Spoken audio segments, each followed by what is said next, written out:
Hey, everybody. Welcome back to the Restoring the Soul podcast. I'm Michael, and I am back with my perennial favorite because he's a lifelong friend, Ian Morgan Cron. Hi, Ian. Hey, Michael. How you doing? So excited to be talking with you. Your book is called The Fix, and I'm going to have to actually read the subtitle because it's a long subtitle, but it's a good one. The Fix, how the 12 steps offer a surprising path of transformation for the well-adjusted, the down and out, and everyone in between. What I want to start with is, on the surface, this looks like a big shift for you from writing about the Enneagram and your spiritual memoir, Jesus, My Father, the CIA, and Me, and your novel, Chasing Francis. This feels like a big shift on the surface, but as readers get into it, I think they're going to say, oh, this actually feels like an extension and a deepening of your previous writing. So talk about why The Fix and why now? Yeah, well, when I look over my writing career and also over my professional career, I'd say that my overall mission is to introduce people to ideas and experiences that deepen and improve their lives, right? And that could be the Enneagram, that could be the life of St. Francis. And now along comes this design for living that has profoundly affected my life. And when something like that happens, I eventually get like a lump in my throat, and I'm like, oh, I actually need to share this with people, because if it deepens and improves their lives the way it has mine, then it will be well worth the effort. So I'm glad you see it as an extension, because it's just, I think, part of a portfolio of writing that has all had the same intention, which is to help people enter into a deeper conversation with their lives and improve them. Yeah, so it helps you. So you bought the bought the product, and it changed your life, and so you want to share it with everybody. Well, that's what happened with the Enneagram too. Right. So along those lines, in the very first chapter, it's the introductory chapter, you say, this book is about much more than finding recovery from addictions. It's a deeper exploration into and you put this in caps, the big ache that fuels addictions and other self-defeating behaviors, and how we can fix it, how we can't fix it, at least not by ourselves. But this exploration will be teeming with hope, because the solution to what ails us is always within reach and has been hidden in plain sight all along. I think it's important to start there in this conversation, because you do such a good job, as the subtitle implies, that the 12 steps and this design for living, as the big book calls it, is really for everyone. And it's easy for people maybe at the start of this podcast to kind of tune out subtly, or by hitting stop, by thinking, okay, I'm not an addict. But everybody's an addict. Unpack that. Yeah. So, I mean, listen, let's just define an addiction. And I think you and I share a common definition, right?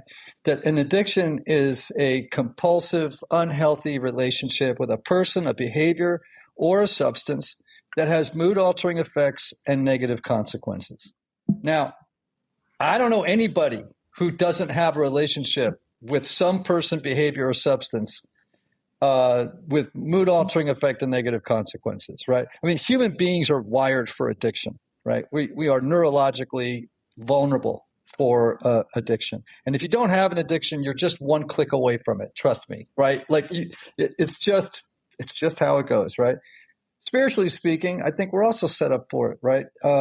We are people that seek comfort and pleasure, and we are averse to pain and distress. And so we find workarounds to make our lives more tolerable apart from God's involvement in our lives.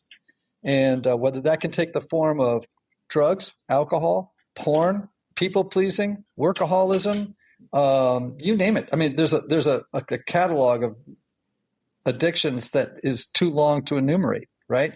So, I think that this book is for everyone, because the 12 steps go beyond just here's a set of instructions for stopping your addictive behaviors. That's just the beginning. It's really about a whole lifestyle of living in a posture of God reliance versus self-reliance. Which, for anyone that has been around Christian churches or around religion, one would think that that statement about God reliance and deepening the spiritual life would be something that that we would want. And yet you can't get through the 12 steps very far. You can't get to step number 2 without the admission of powerlessness. And in the religious tradition that you and I share, a lot of the movement into that life of religion or faith was admitting your badness, admitting your, quote, sinfulness. And then by that confession, somehow God accepted you. And that's a little bit different shift in the 12 steps. It's about powerlessness and our inability to rescue ourselves. So talk a little bit about that. Yeah, well, I mean, listen, if there's one thing we can say about the 12 steps, it's that it's not a self-help program, right? Like, if yourself could have helped yourself by now, wouldn't yourself have already done it? Like, it just doesn't make any sense, right? So, I mean, powerlessness, the admission of powerlessness in the face of our brokenness is the beginning of the great adventure, right? Some people arrive there beaten up and bedraggled. Other people get there incrementally or slowly, more quickly. But what happens when we admit that we're powerless is suddenly and paradoxically, we're infused with a kind of power that we didn't know was available to us until we gave up, right? So giving up, right? We oftentimes say in 12-step programs, as you know, right? Like steps 1 to 3 can be stated as step 1, I can't. Step 2, God can. Step 3, I think I'll let him. Now that just sounds like the gospel to me. Yeah. Yeah, and we want to nail it down with chapters and verses and certainty. And part of this surrender to our and admitting our powerlessness is actually kind of opening ourselves to mystery. That there's not just a linear. You know, the interesting thing about the steps, as I've worked them over the years and been involved in recovery, is that they're called steps and they're practical and they're concrete, and yet it's a very mysterious process of something that actually happens to us instead of something that we do. I want to back up, and I don't say this to flatter you. You know, our relationship is beyond flattering. I just love this about you, that you have this wonderful gift of writing and this way with words that I think is really rare. And one of the things you do throughout the book, but especially in the beginning, is you just name things for people. And as you have seen, you communicate in small groups and large groups and, you know, church settings. You name things for people in such a way where people go, yeah, that's my experience. And you wrote these 3 brief sentences that I just want to say, repeat, and then just let you comment on them as it relates to your own story. Because, you know, there's something very different about this book, even though I said there's a thread from the others, and that is that you were way more vulnerable and personal to the point like of, should I really do this? And so the words are, you said, most of us are uncomfortable in our own skin, in the world around us, and we're troubled by a sense of incompleteness. And that's been your story that you put words to. So tell me about, you know, why you would share your story in this kind of a way. Yeah, you know, just to be frank, right? I opened the book by talking about a relapse that I had in 2020 that sent me to treatment, and that was in many ways the catalyst for writing this book, right? You know, I think there's a universal experience, which is all of us feel like fractions yearning to become whole numbers. You know what I mean? Like there is a sense of incompleteness, a sense of a lack of wholeness, and we yearn for it in our bowels. I mean, it's deep inside of us, and that kind of dis-ease or existential unrest, right, inquietude, just follows human beings, right? It's just our baseline. And, you know, that's one of the reasons we go looking for fixes, right? We go looking for things to numb the ache, the big ache, the feeling that something's missing, that something is awry inside. And so much of addiction recovery, and actually all of spirituality, is about, what am I going to do with this emptiness? What am I going to do with this existential dis-ease that simmers inside?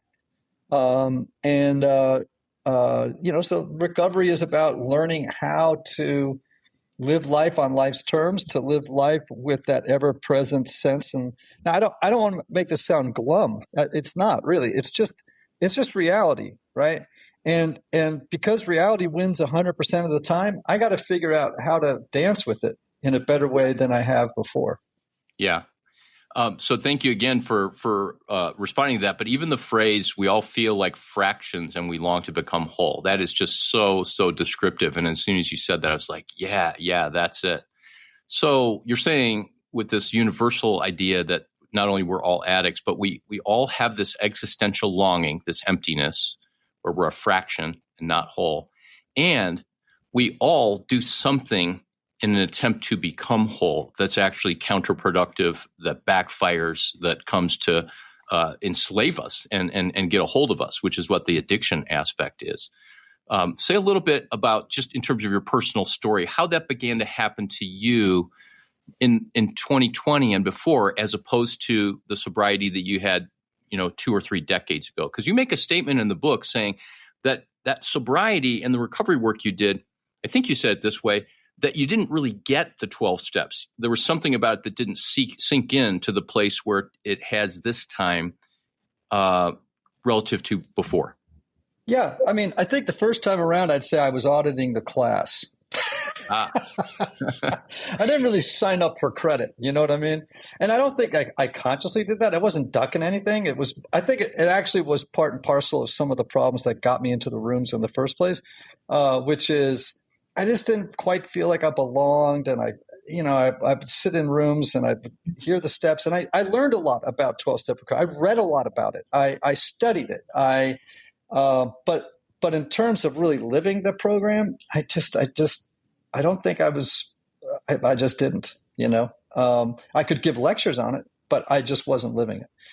Second time around, they took on a new color and vibrancy in my life. And maybe, it's like when the student is ready, the teacher appears, right? I suddenly was ready to go, oh, now I get it. So I don't know. I kind of see that relapse as a really great gift, a really beautiful gift. And it takes a minute to see it that way. Yeah. But I do now. I see it as being like I don't see it as being some sort of like catastrophic failure on my part. I think that's ridiculous. That's actually my ego talking, if that's what's going on. I see it more as a moment in time when God invited me into a deeper place of intimacy with him, and this was the mechanism through which it happened.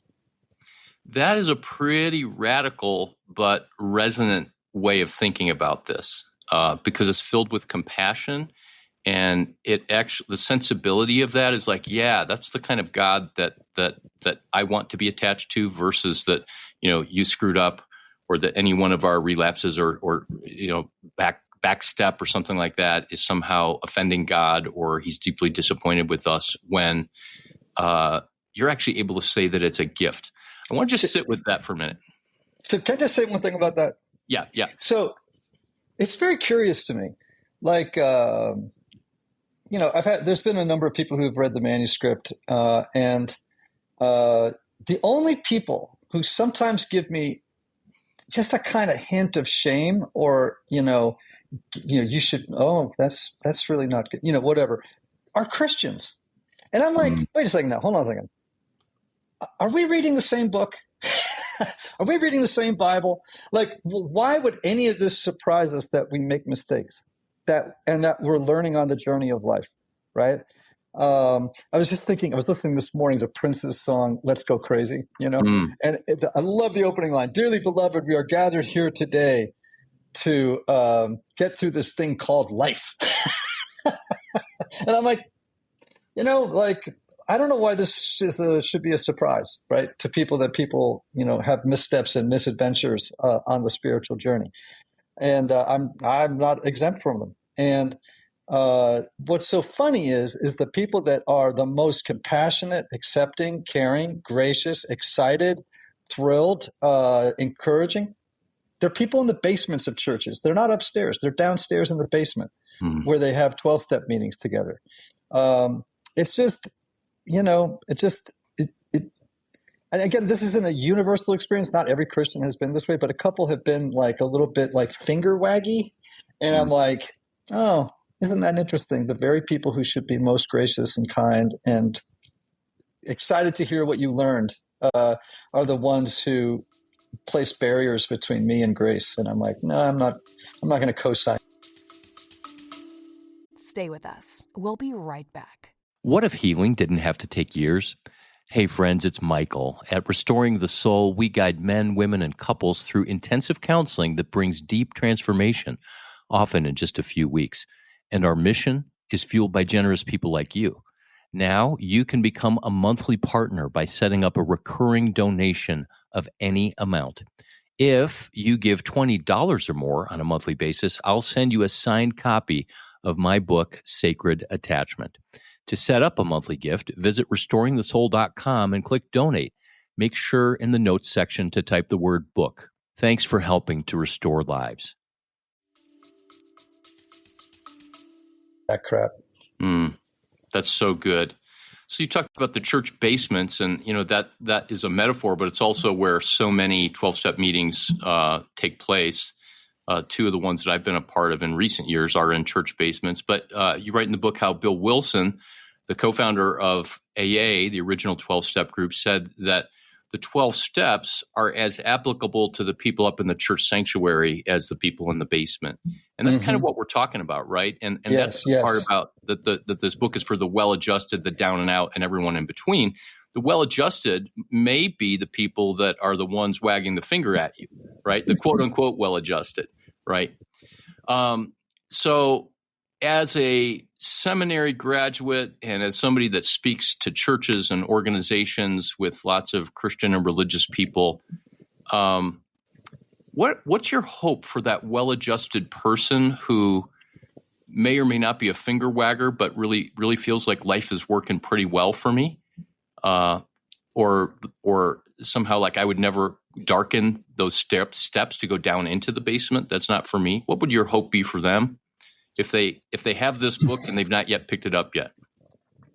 Yeah, I think my hope would be that they would recognize that the 12 steps offer them a program for living that they previously didn't have, and that they can derive the same benefits from the steps in terms of living a life of purposefulness, usefulness, of intimacy with God greater than they've ever had before, that the people downstairs in the basement experience on a pretty regular basis, right? I don't want to romanticize and lionize everyone in the basement that they're the most amazing, they're all saints, because some of them are jerks too, right? So I mean, but at least they're jerks on a path, right? Trying to be less jerk. That's been my experience, right? 99% of the time. And but also maybe to also get in touch, that demographic might get in touch with the unmanageability and the really the direness of their situation that they may be out of touch with, that they too have maybe living with a level of quiet desperation that they've just been in so long that they don't even know they're there, right? And that they recognize the steps as a solution to that problem. I was having breakfast yesterday, and I shared this with you yesterday, actually, with a man that we both know from the men's intensive weekend that we do. He's one of the volunteer staff guys.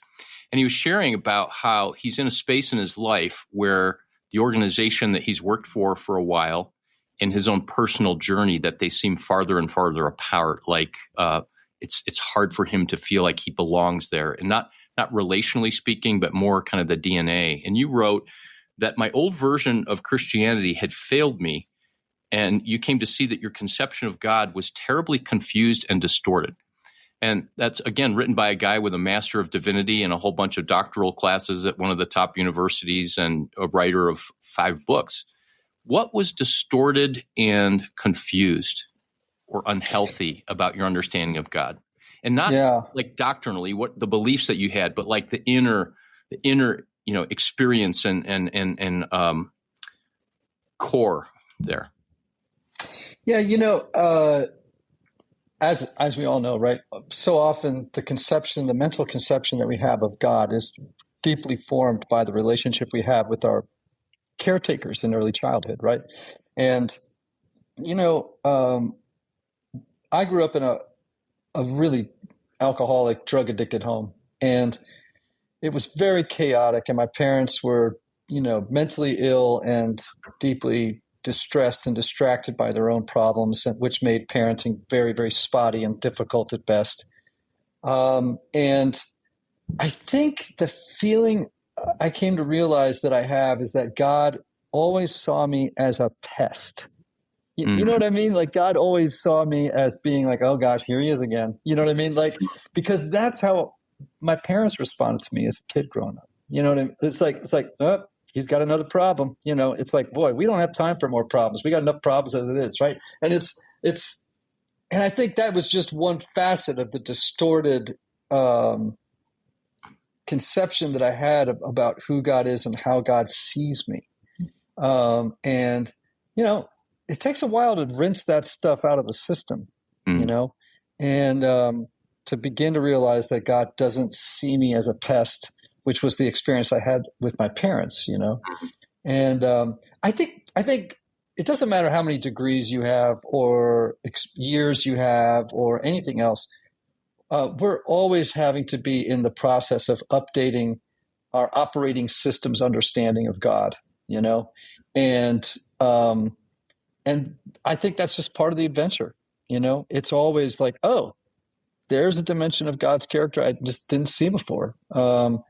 And because, this is a program about spiritual awakening, and awakening doesn't happen instantaneously, right? It often happens over a long period of time. That's been my experience anyway. Yeah. So I want to ask you a question as a friend, and then I'd like you to respond as a 12-step member and a therapist, priest, pastor. Through the decades that we've known each other, from the very first time we met when you came to school here in Denver, we actually met prior to that, and I knew of you through Young Life.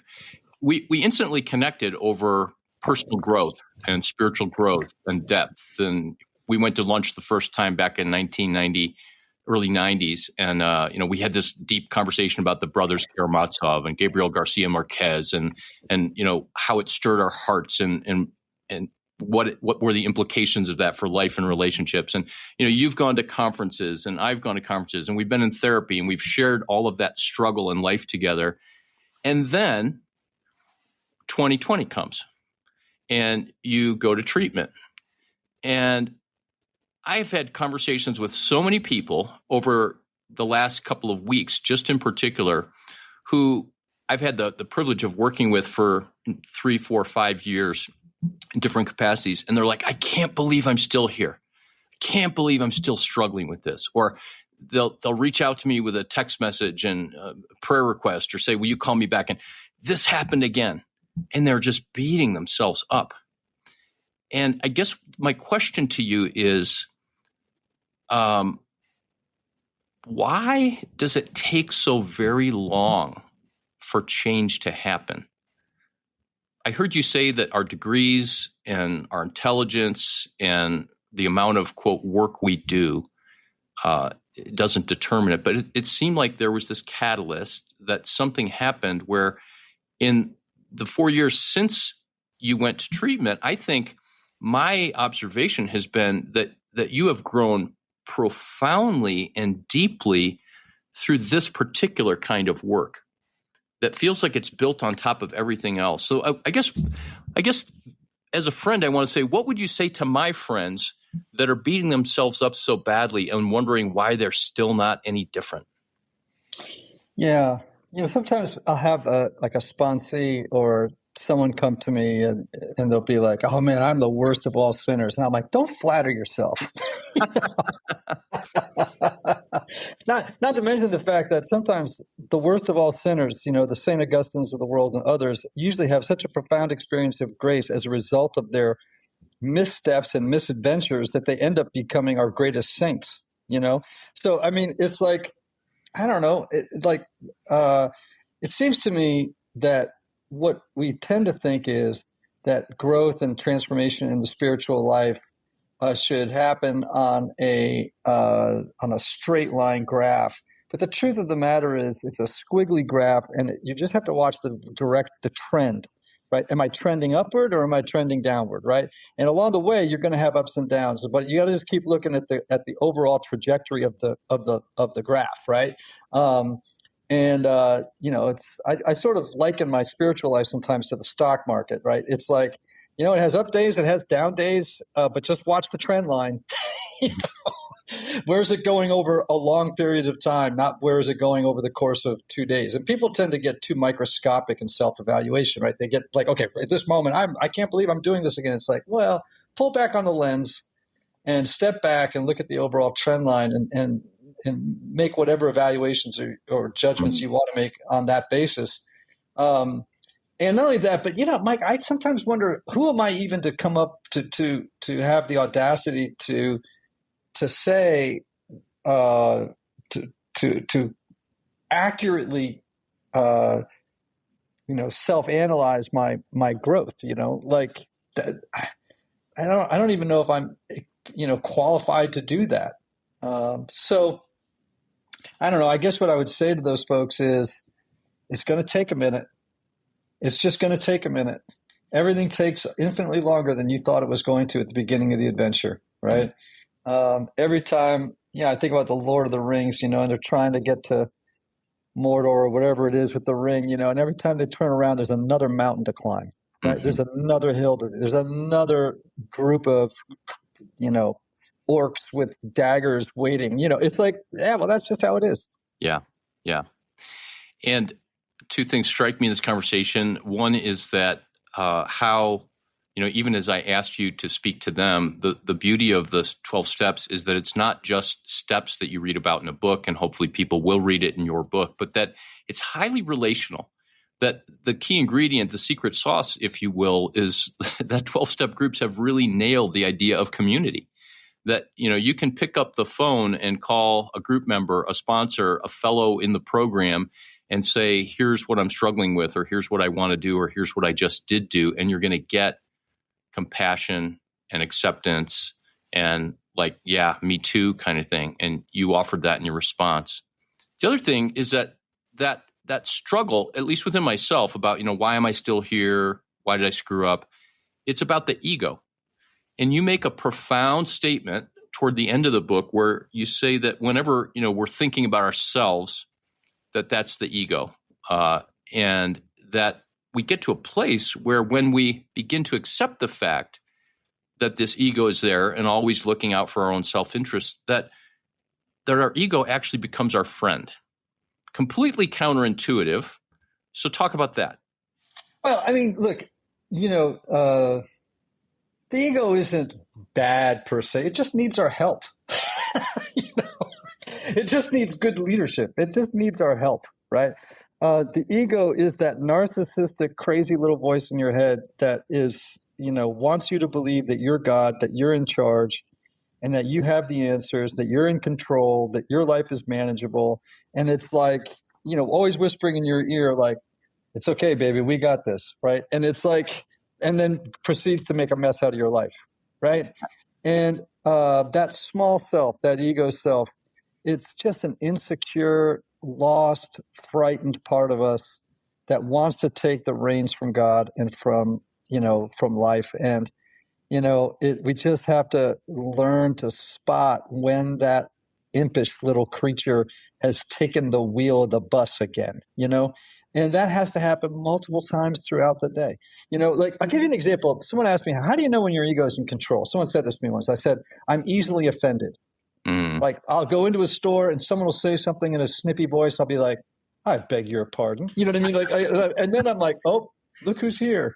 The ego, that little part of me that just, So when I'm easily offended, when I become frustrated because my day didn't go precisely as I planned, you know what I mean? And I become frustrated. It's like, oh, there it is. There's my ego again.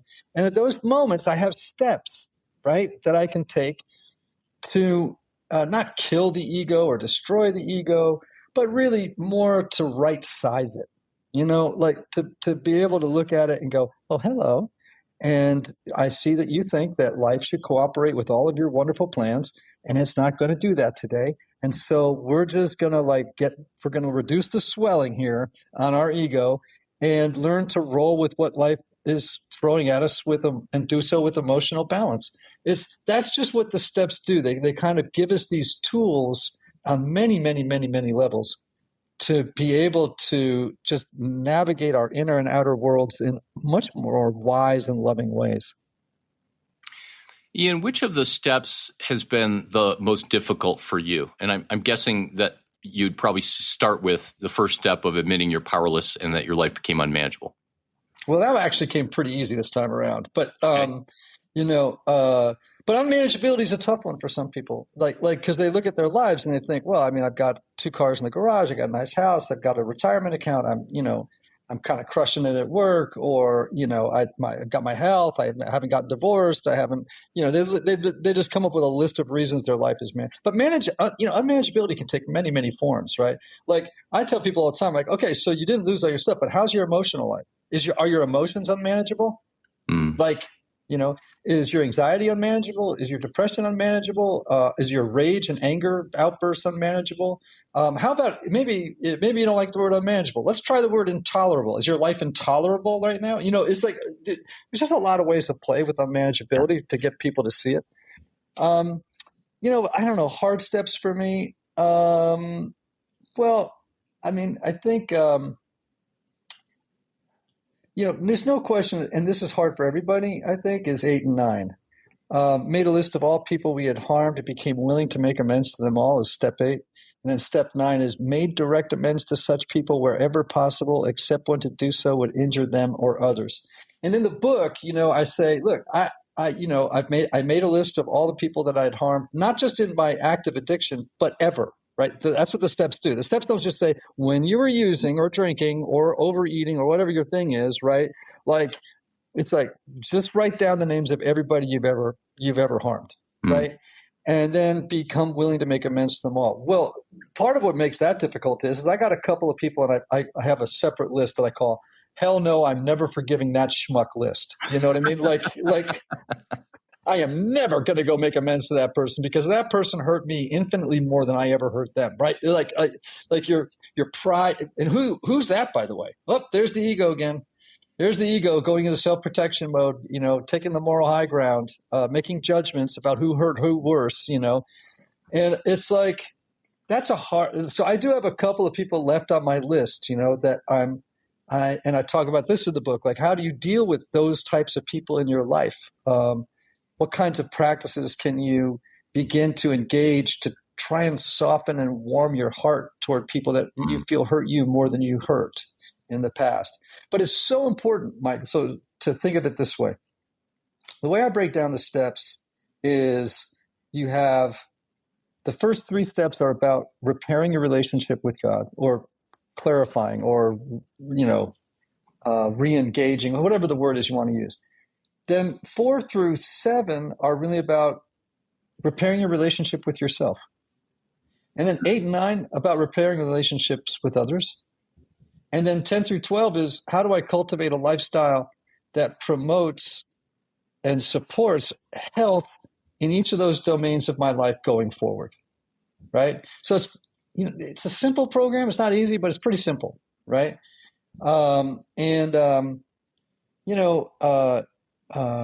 If you can work on each of those domains discreetly and then together and do so on an ongoing basis, you're going to have something that's going to turn out to look like a gospel life.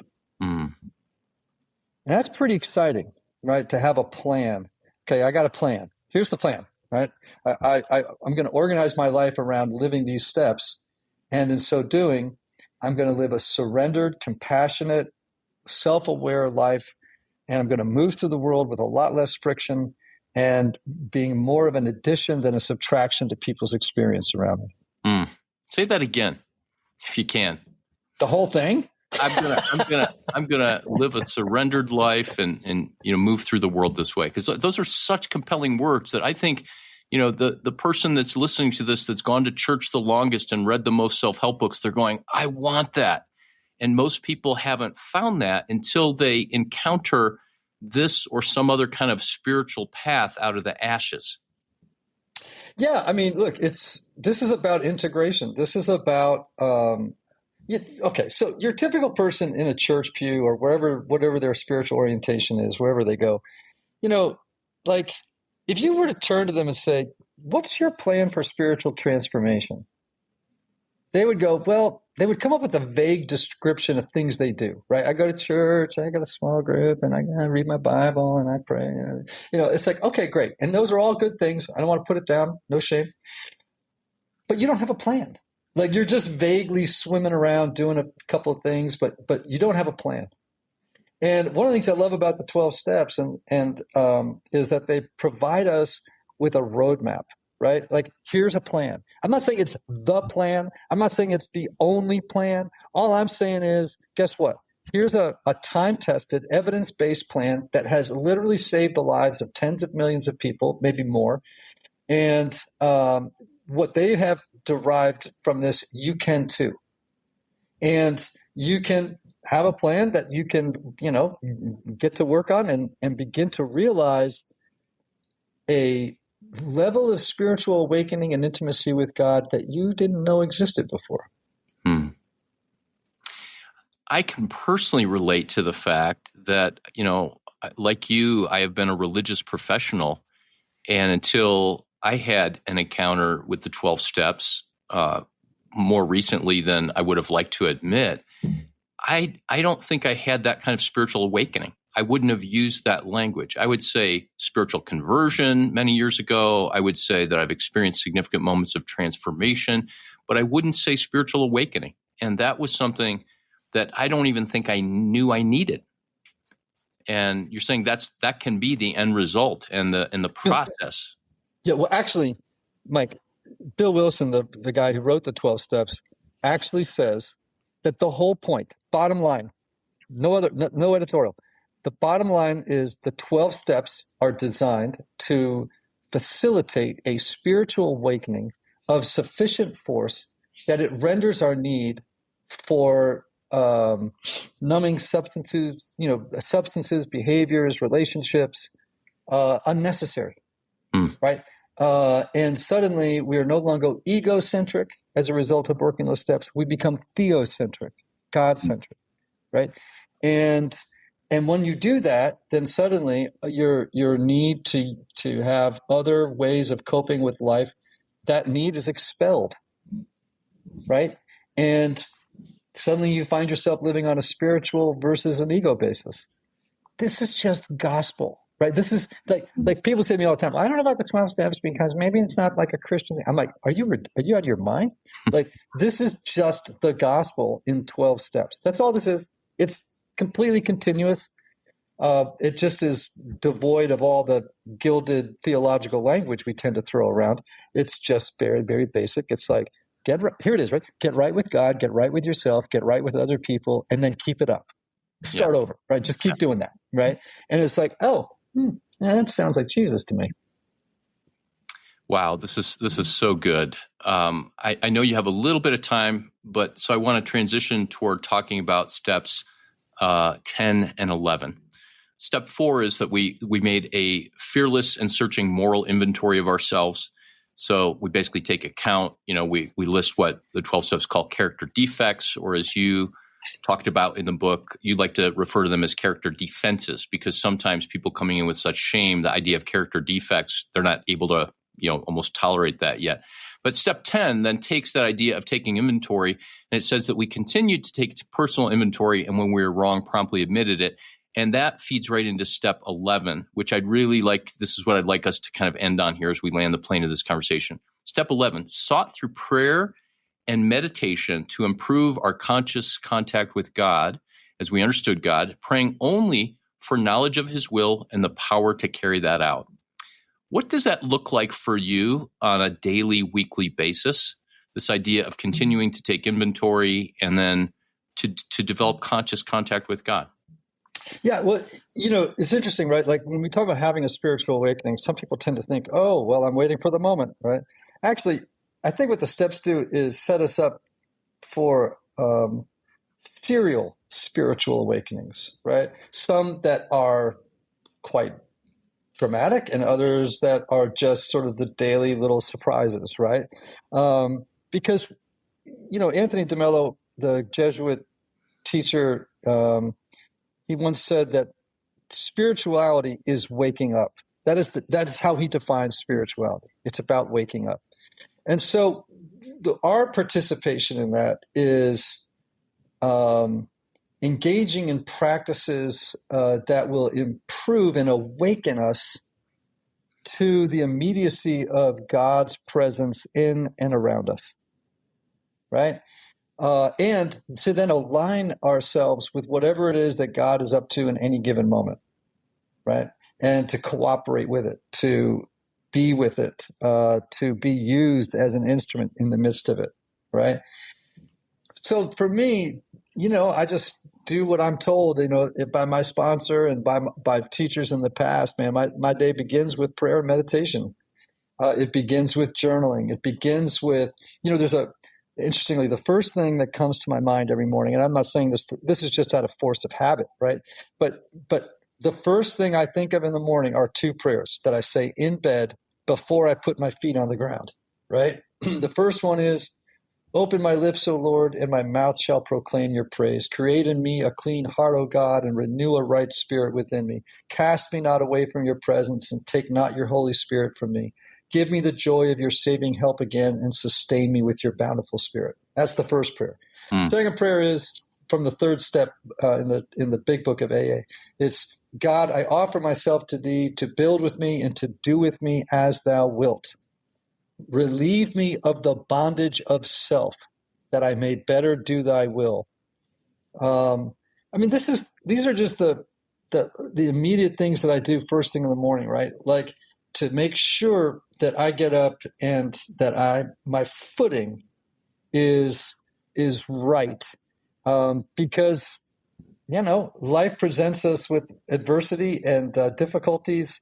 And I have to set myself up for the highest probability of success from the moment I open my eyes to the moment I go to sleep at night, right?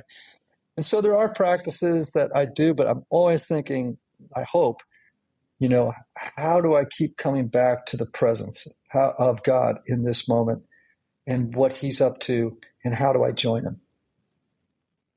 That is a good place to end, although I wish that we could have another 5 of these conversations to release to our listeners. I'm so thankful for the hard work that you put in with writing this book.